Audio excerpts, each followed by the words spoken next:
When it comes to The Bold and the Beautiful, every fan has their own opinion, and Soap Hub is no different.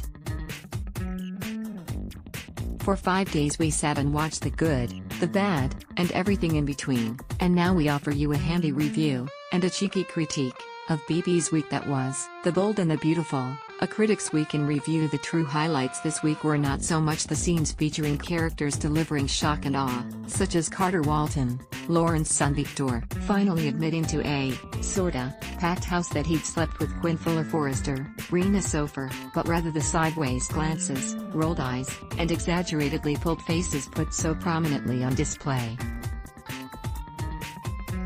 The looks exchanged between Quinn and Shauna Fulton, Denise Richards, while they milled around behind Eric Forrester, John McCook, who was practically begging Carter to officiate the vow renewal that Quinn was so desperate for, were hilarious, not to mention the glare Shauna shot her bestie when Quinn swore up and down that she wasn't at all interested in continuing her relationship with Carter.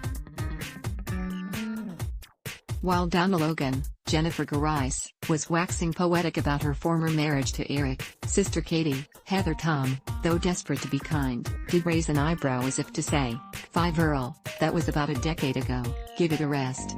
And what about those daggers that Justin Barber, Aaron D. Spears, was shooting Wyatt Spencer, Darren Brooks, every time the young man turned his back? So enjoyable for us fans." One of the biggest missed opportunities was not keeping Brooke Logan Forrester, Catherine Kelly Lang, on camera when Eric uttered the lines, "I love Quinn, and hers for me is something I never doubted. I've never had any reason to doubt her love or commitment to me or our marriage." How Brooke kept from shouting out something like, "Have you forgotten the time she was playing tonsil hockey with my husband, the man you raised as a son? We'll never know."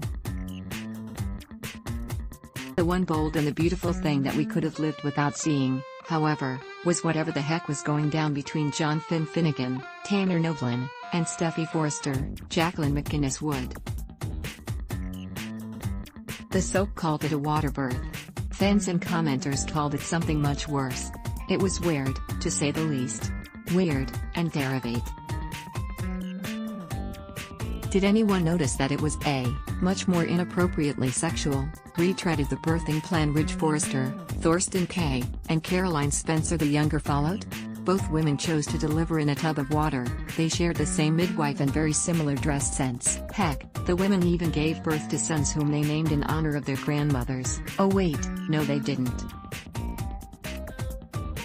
Sure, Caroline named her baby boy Douglas, after his paternal grandmother, Stephanie Douglas, but Steffi saw fit to name her baby boy after his paternal grandmother's psychotic ex-husband. Soap Hub's very own Michael Maloney wrote in depth about why the christening was a rare miss for the show, which usually hits it out of the park with baby names, and if you missed it, we encourage you to give it a read, just click here.